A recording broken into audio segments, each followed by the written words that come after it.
सोचिए, कल सुबह उठते ही आपका पूरा पैसा जो आपने सालों की मेहनत से कमाया एक ही झटके में खत्म हो जाए। आपका बैंक बैलेंस लगभग खाली हो जाए, पोर्टफोलियो लाल रंग से भर जाए और आपको समझ ही ना आए कि आखिर रातों रात ऐसा क्या हो गया। क्या लगता है आपको, ऐसा सिर्फ आज के जमाने में हो सकता है?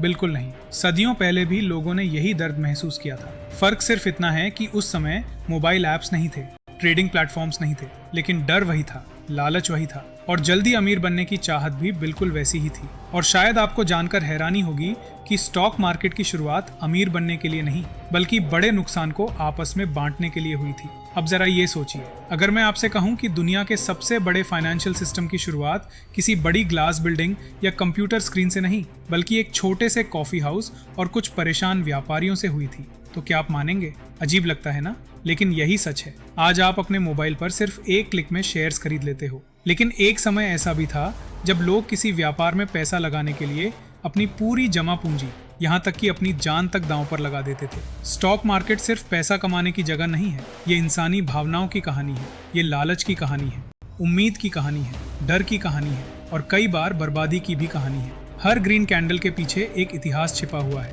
और उस इतिहास में बड़े घोटाले भी हैं, मार्केट क्रैश भी हैं और ऐसे लोग भी जिन्होंने पूरी दुनिया की अर्थव्यवस्था बदल दी। जरा सोचिए, एक ऐसा दौर जब मार्केट क्रैश का मतलब सिर्फ पैसा डूबना नहीं, बल्कि पूरी जिंदगी तबाह हो जाना होता था। वॉल स्ट्रीट बनने से पहले भी ट्रेडिंग होती थी, लेकिन उस वक्त ना इंटरनेट था, ना एप्स, ना डीमैट अकाउंट, सिर्फ भरोसा था और समुद्र की खतरनाक लहरों से लड़ते व्यापारी। और सबसे दिलचस्प बात पता है, आज का स्टॉक मार्केट चाहे कितना भी मॉडर्न और डिजिटल क्यों ना हो गया हो, उसकी बुनियाद आज भी इंसानी लालच और घबराहट पर ही टिकी हुई है। तो एक सीधा सा सवाल, आखिर इंसान ने पहली बार किसी कंपनी का हिस्सा खरीदना और बेचना कब शुरू किया?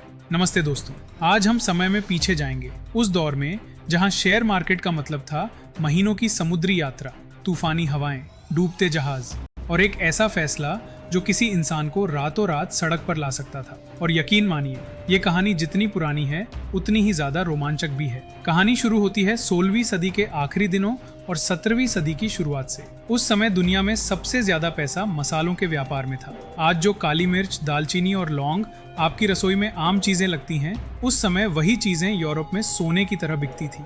जी हाँ, सचमुच सोने की तरह। यूरोप के अमीर लोग भारतीय मसालों के लिए बेहिसाब पैसा देने को तैयार रहते थे, क्योंकि मसाले सिर्फ खाने का स्वाद नहीं बढ़ाते थे, बल्कि उन्हें एक लग्जरी माना जाता था। लेकिन समस्या क्या थी? भारत और इंडोनेशिया से मसाले लाना आसान काम नहीं था। व्यापारियों को विशाल जहाजों में बैठकर महीनों तक समुद्र में यात्रा करनी पड़ती थी और ये कोई आरामदायक क्रूज जर्नी नहीं थी। समुद्र में भयानक तूफान आते थे, कई जहाज रास्ते में ही डूब जाते थे, समुद्री लुटेरे हमला कर देते थे, बीमारियां फैल जाती थी और कई बार पूरा क्रू वापस ही नहीं लौटता था। अब सोचिए, अगर एक व्यापारी ने अपना पूरा पैसा एक जहाज में लगा दिया और वो जहाज डूब गया तो क्या होगा? सब खत्म, पूरी जिंदगी की कमाई खत्म। यही वजह थी कि उस समय व्यापार करना मतलब बहुत बड़ा जोखिम उठाना होता था। लेकिन इंसान का दिमाग मुश्किल समय में सबसे तेज चलता है। धीरे धीरे व्यापारियों ने सोचना शुरू किया, अगर एक आदमी पूरा पैसा लगाने के बजाय कई लोग मिलकर थोड़ा थोड़ा पैसा लगाएं तो नुकसान का बोझ भी सब में बढ़ जाएगा। और बस यहीं से जन्म हुआ दुनिया की पहली बड़ी कंपनी का, डच ईस्ट इंडिया कंपनी। ये सिर्फ एक कंपनी नहीं थी, ये दुनिया की पहली ऐसी ऑर्गेनाइजेशन थी जिसने लोगों को कहा, आप हमें पैसा दीजिए और बदले में कंपनी में अपनी हिस्सेदारी लीजिए।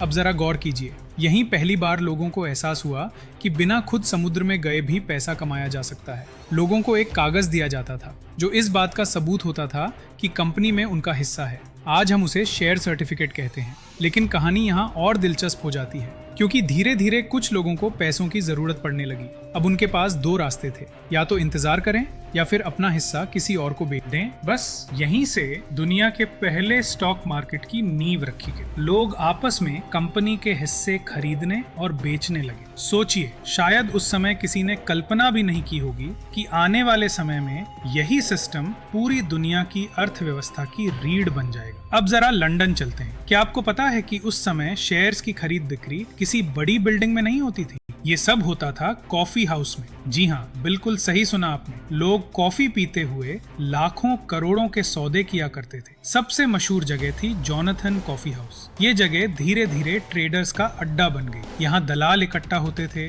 ऊंची आवाज में शेयर्स की कीमतें बोलते थे, लोग भाग दौड़ कर रहे होते थे, हर तरफ शोर शराबा होता था, पूरा माहौल बिल्कुल केओस जैसा होता था। लेकिन जहाँ पैसा होता है वहाँ लालच भी जल्दी आ जाता है। धीरे धीरे लोगों ने झूठी अफवाहें फैलाकर शेयर्स की कीमतें बढ़ानी शुरू कर दी। कोई बोलता ये कंपनी बहुत बड़ा प्रॉफिट कमाने वाली है, कोई कहता अभी इन्वेस्ट कर लो, बाद में मौका नहीं मिलेगा, और लोग बिना सोचे समझे पैसा लगाने लगे। हर किसी को लग रहा था कि वो रातों रात अमीर बन जाएगा। और फिर आया इतिहास का वो दौर जिसने हजारों लोगों की जिंदगी बर्बाद कर दी, साउथ सी बबल। लोगों ने आंख बंद करके पैसा लगाया, लेकिन जब मार्केट क्रैश हुआ तो सब कुछ खत्म हो गया। घर बिक गए, जमा पूंजी खत्म हो गई, लोग कर्ज में डूब गए। और मजेदार बात पता है, आज भी कहानी बिल्कुल वही है, बस नाम बदल गए हैं। आज कोई क्रिप्टो के पीछे भाग रहा है, कोई मीम स्टॉक्स के पीछे, कोई डबल मनी वाले टेलीग्राम ग्रुप्स के पीछे। समय बदल गया, लेकिन इंसानी सोच आज भी वैसी ही है। अब बात करते हैं अपने भारत की। भारत में स्टॉक मार्केट की शुरुआत किसी शानदार बिल्डिंग में नहीं हुई थी, बल्कि मुंबई में एक बरगद के पेड़ के नीचे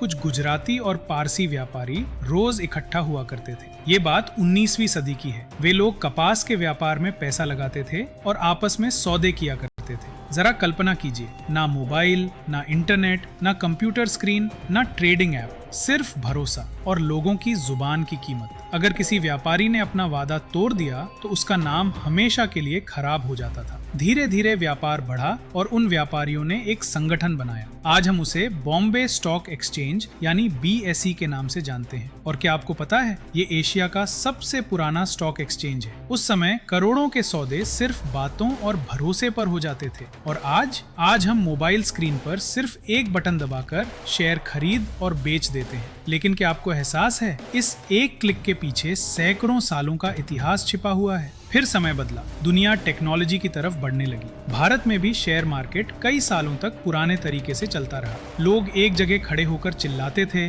कागज उड़ते रहते थे, हर तरफ अफरा तफरी मची रहती थी। फिर आया 1992 का वो बड़ा घोटाला जिसने पूरे देश को हिला दिया, हर्षद मेहता स्कैम। इस घटना ने दिखा दिया कि पुराना सिस्टम कितना कमजोर था। उसके बाद नियम सख्त किए गए और भारतीय शेयर बाजार में एक बहुत बड़ा बदलाव आया। इलेक्ट्रॉनिक ट्रेडिंग शुरू हुई। अब लोगों को मार्केट जाने की जरूरत नहीं थी, वे घर बैठे शेयर्स खरीद और बेच सकते थे। और आज दुनिया आर्टिफिशियल इंटेलिजेंस, एल्गोरिदम्स और हाई स्पीड कंप्यूटर्स के दौर में पहुंच चुकी है।